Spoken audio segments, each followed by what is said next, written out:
శ్రీనివాస్ గారు, మీకు తెలుసు కదా, ఆయన గురించి చెప్పక్కర్లేదు కదా. గౌరవ ఆంధ్రప్రదేశ్ శాసనసభ ఉపసభాపతి, ఆయన మాటని శాసనసభలో చూడాలి, చాలా ఆనందంగా ఉంటుంది ఆయనతోటి. వారికి కూడా నా ప్రత్యేకంగా ధన్యవాదాలు.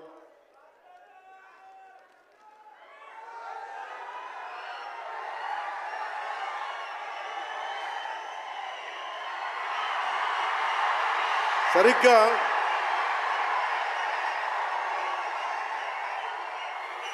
ఒక 2 సంవత్సరాల క్రితం భీమ్లా నాయక్ రిలీజ్ అయినప్పుడు,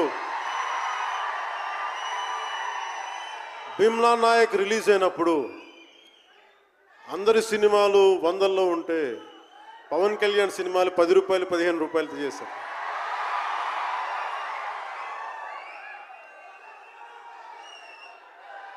నేను ఒకటే చెప్పాను ఆ రోజున, మనల్ని ఎవడు ఆపేది.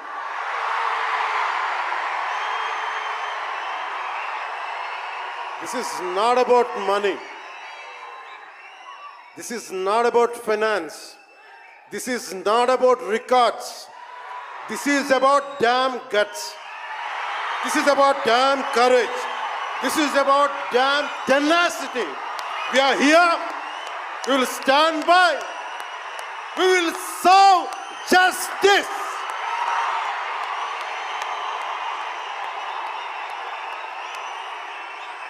పవన్ కళ్యాణ్ ఎప్పుడు రికార్డుల కోసం ప్రయత్నం చేయాల.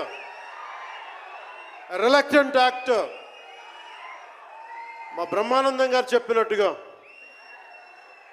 నేనేం కోరుకోలే, నేను ఒక యాక్టర్ అవ్వాలని కోరుకోలే, సగటు మనిషిగా బతుకుదామన్న ఒక్క ఆలోచన తప్ప నాలో ఏం లేదు. అలాంటిది నేను పొద్దున ప్రెస్ మీట్లో రత్నం గారి గురించి మాట్లాడాను. ఇప్పుడు మీకోసమే మాట్లాడతాను, నా అభిమానుల కోసం. ఈరోజు నేను ఇక్కడ నిల్చున్నాను, పడి లేచాను, పడుతూనే ఉన్నాను, లేస్తూనే ఉన్నాను. దానికి కారణం ఒకరే, మీరే.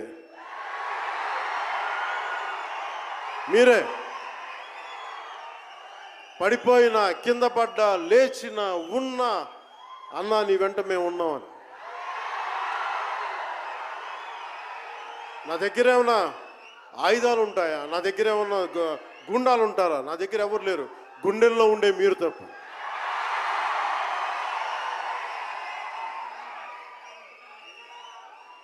దాదాపు నేను 96లో నా మొదటి సినిమా అక్కడమ్మాయి ఇక్కడబ్బాయి.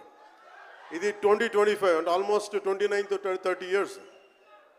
అంటే దాదాపు 29-30 సంవత్సరాలు నేను చిత్ర పరిశ్రమకి వచ్చి. ఎలా ఉంది అంటే నాకే తెలియదు, అలా కాలం అట్లా అయిపోయింది. కానీ కొంత వయసు పెరిగిందేమో, కానీ గుండెల్లో చావు ఇంకా చావులకే బతికాం. ఇక్కడే సభలో గబ్బర్ సింగ్ సినిమాకి మహబూబ్ నగర్ నుంచి వచ్చిన ఒక యువకుడి గురించి చెప్పాను, మన అభిమానులు ఒకటి గురించి చెప్పాను. అన్నా నువ్వేమి ఇవ్వదు, ఒక హిట్ ఇవ్వన్నా చాలని. ఆ రోజు నేను భగవంతుని కోరుకున్నాను, నా అభిమానుల కోసం, నా కోసం కాదు, కానీ ఒక హిట్ ఉంటే బాగుంటుంది అని కోరుకున్నాను. అది హరీష్ శంకర్, గబ్బర్ సింగ్ వల్ల తిరిగి వచ్చింది. కానీ ఈ సినిమా చాలా డిఫికల్ట్ టైమ్స్లో చేశాను. ఇది సినిమాల మీద టెక్నీషియన్గా నేను ఉండి, ఒక్క నిమిషం సినిమాలు కష్టంగా ఉండి, ఒక సినిమా చేయడం ఎంత కష్టమో, సినిమా చేయడం చాలా చాలా కష్టం.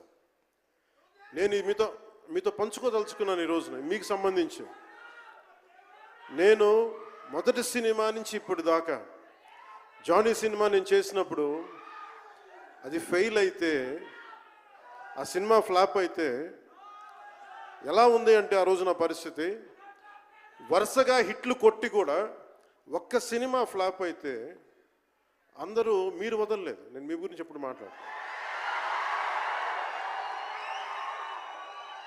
అంటే ధనం మూలం మిదం జగత్ అంటాం. అంటే అన్ని బంధాలు, కార్ల్ మార్క్స్ చెప్పిన అన్ని బంధాలు ఆర్థిక బంధాలని. సినిమా పరిశ్రమలో మరింత బలంగా తెలుస్తాయి. నా రెమ్యునరేషన్ ఇచ్చేసాను అని నా దగ్గర అంతమించి డబ్బులు లేవు. కానీ ఆ రోజు నుంచి ఈ రోజు దాకా ఒకటైతే మార్పు జరిగింది. నేను చిత్ర పరిశ్రమ హిట్స్ ఫ్లాప్స్